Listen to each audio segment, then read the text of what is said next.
উন্নত চিকিৎসার জন্য লন্ডনে যান বিএনপি চেয়ারপারসন বেগম খালেদা জিয়া। ভর্তি হন দ্য লন্ডন ক্লিনিকে।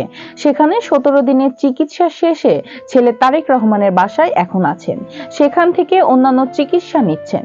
শারীরিক ও মানসিকভাবে ভালো আছেন বলে সংবাদ মাধ্যমকে জানান দলের নেতারা। দেশে বিএনপি নেতাকর্মী ও শুভাকাঙ্ক্ষীরা নেত্রীর ফেরার কথা জানতে উদ্গ্রীব।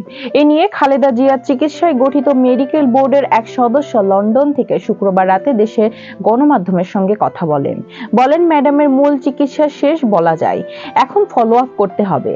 ছেলে, 2 পুত্রবধূ ও 3 নাতি নাতনির সঙ্গে আনন্দের সময় পার করায় মানসিক অবস্থা বেশ ভালো। তিনি শিগগিরই দেশে ফিরতে চান। তবে তারেক রহমান চাচ্ছেন ঈদুল ফিতর পর্যন্ত মাকে কাছে রাখতে। ফলে ম্যাডাম ঠিক কবে দেশে ফিরবেন এটি তার সিদ্ধান্তের ওপর ছেড়ে দেওয়া হয়েছে। বেগম খালেদা জিয়া চিকিৎসার জন্য গত 7 জানুয়ারি যুক্তরাজ্যে যান। লিভার বিশেষজ্ঞ জন পেট্রিক কেনেডির নেতৃত্বাধীন মেডিকেল বোর্ডের অধীনে লন্ডন ক্লিনিকে টানা 17 দিন ধরে তার চিকিৎসা চলে। এরপর 24 জানুয়ারি রাতে ছেলে তারেক রহমানের বাসায় ফেরেন 79 বছর বয়সী খালেদা জিয়া।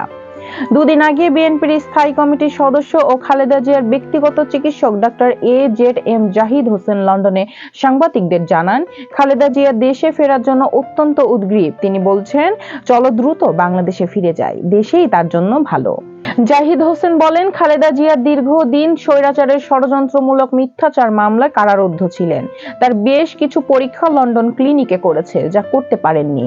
সেগুলোর রিপোর্ট এখনো হাতে আসেননি। সেসব পাওয়ার পরই সিদ্ধান্ত হবে সাবেক প্রধানমন্ত্রী কত দ্রুত বাংলাদেশে ফিরবেন। তিনি জানান, খালেদা জিয়ার সার্বক্ষণিক অধ্যাপক জন পেট্রিক কেনেডি ও অধ্যাপক জেনিফার ক্রুসে তত্ত্বাবধানে আছেন। মেডিকেল বোর্ডের সদস্যরা বাসায় নিয়মিত ফলো আপ করছেন। যুক্তরাজ্যের নিয়ম মেনে বাসায় তার চিকিৎসা চলছে।